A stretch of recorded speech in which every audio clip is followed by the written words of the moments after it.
Je partage parfaitement son avis parce qu'un enfant qui est encore à cet âge précoce, il est encore dans l'innocence. D'abord, il n'est pas concerné par les jugements, il n'est pas encore concerné par les ahkam. Pourquoi aller lui déverser ce sens-là? Pourquoi aller lui faire peur? Pourquoi lui parler de l'au-delà? Non, non, non. Un enfant, généralement, il faut lui faire aimer la foi. D'ailleurs, on vient juste d'en parler. Il vous a fait aimer la foi. Vous voulez aimer la foi? Eh bien, allez d'abord, pour les enfants, allez d'abord avec la morale, avec l'éthique. Il y a énormément de textes coraniques, de textes prophétiques qui parlent d'éthique, qui parlent de morale, qui parlent de comportement exemplaire, qui parlent de noblesse de caractère. C'est ça ce qu'on a besoin aujourd'hui de mettre en place avec nos enfants. On veut qu'ils soient élevés dans l'esprit de la foi, dans l'esprit de la religion. Et l'esprit de la religion, c'est d'abord l'éthique. Je vous ai cité tout à l'heure un verset, un long verset.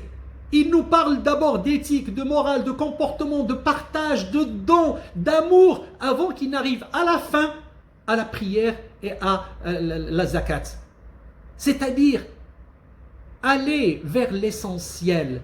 Cet enfant, quand il va atteindre l'âge de maturité où il sera responsable, à ce moment-là, on va lui apprendre ce que c'est, ce qui est bon et ce qui est mauvais.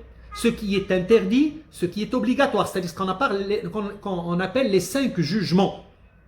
L'obligatoire, le recommandé, l'interdit, le déconseillé et le permis. Il y a 5 jugements dans la jurisprudence islamique.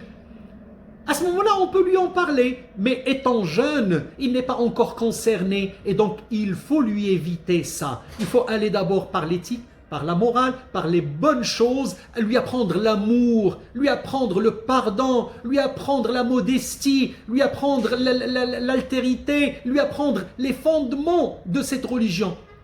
Vous savez, je vais vous citer une histoire magnifique qui est arrivée le jour où le prophète Sidna Muhammad sallallahu alayhi wa sallam a émigré à Médine. Il arrive dans la ville. Au moment où il rentre dans Médine, eh bien, il y a tous les Ansar, les compagnons Ansar de Médine qui sortent pour le recevoir, pour l'accueillir. Et ils étaient autour de lui. Ils l'ont encerclé dans la grande place de la ville. Et puis, qui nous rapporte cette histoire? C'est un rabbin. C'est un rabbin juif de Médine qui par la suite va se convertir à l'islam et il va prendre le nom de Sidna Abdullah ibn Sallam. Abdullah ibn Sallam était un grand rabbin. Et il raconte cette histoire. Il dit, j'étais encore rabbin. Et j'ai entendu des voix s'élever, c'est-à-dire qui annonçaient l'arrivée du prophète. Il a dit, alors je suis parti le voir. Il est parti voir ce qui se passe. Et puis il a dit, j'ai regardé un monsieur dans l'éclat. C'est-à-dire, il a vu une lumière qui jaillissait de son visage. Il a dit, cette lumière ne peut pas jaillir d'un menteur. Puis il a dit, je l'ai entendu prononcer les premiers mots. C'est devant cette grande assistance qui est venue l'accueillir. Il leur a dit 4 choses. C'est-à-dire, il leur a recommandé 4 choses, 4 conseils. Il a dit, Ayyuhannas, aux gens, parce qu'il s'adressait aux musulmans, parce qu'il y avait des musulmans qui avaient émigré avec lui, il y avait les Ansar, ceux qui l'avaient soutenu de Médine, et puis il y avait les Juifs, les 3 grandes tribus de Juifs, les Bani Qurayda, Bani Qurayna, qui vivaient avec eux à Médine. Et ils étaient tous une seule communauté. Et donc, il s'adressait à l'ensemble de la communauté médinoise. Il leur a dit, Ayyuhannas, c'est-à-dire, voilà mes conseils. Afshus salam, répandez la paix. Il ne leur a pas dit tuer les gens, égorger les gens. Il a dit Afshus salam, répandez la paix.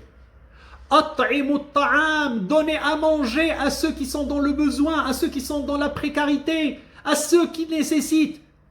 Tous ceux qui en avaient devaient donner à ceux qui n'en avaient pas. Afshus salam, at'imu ta'am, silul arham, maintenez les relations entre vous. Les relations familiales, les relations de fraternité, les relations de voisinage. Et d'ailleurs, par la suite, il va créer ce qu'on appelle la fraternité entre les gens. Il va prendre un compagnon des Ansar et un compagnon des émigrés, il va les rendre frères pour consolider les relations entre les gens. Et donc, il a dit, Afshu salam, répondez la paix. At'imu ta'am, donnez à manger. Silul arham, maintenez les relations familiales. Wa sallu bil layli wan nasu niyam. Tadkhulul jannata bisalam. Sur les 4 conseils, les 3 premiers concernaient l'éthique et la morale. Répondez la paix, donnez à manger, c'est-à-dire essayez de regarder ceux qui n'en avaient pas et donnez-leur. Maintenez les relations humaines, les relations familiales, la fraternité, consolidez ces liens. Et à la 4e position, donc le 4e conseil, il a dit priez le soir. Priez le soir. Et à ce moment-là, vous allez rentrer tous au paradis.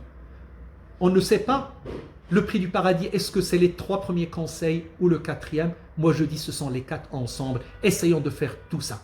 Restez un bon croyant, faire nos prières, mais surtout il faut que cette foi, cette prière, ce jeûne du Ramadan, il doit se décliner dans nos comportements de tous les jours en essayant d'en ressortir l'amour, le respect, l'abnégation, la modestie, le don de soi, le partage avec tous ceux qui n'en ont pas. Et à ce moment-là, on sera des vrais croyants. Et nos enfants seront de très très bons croyants.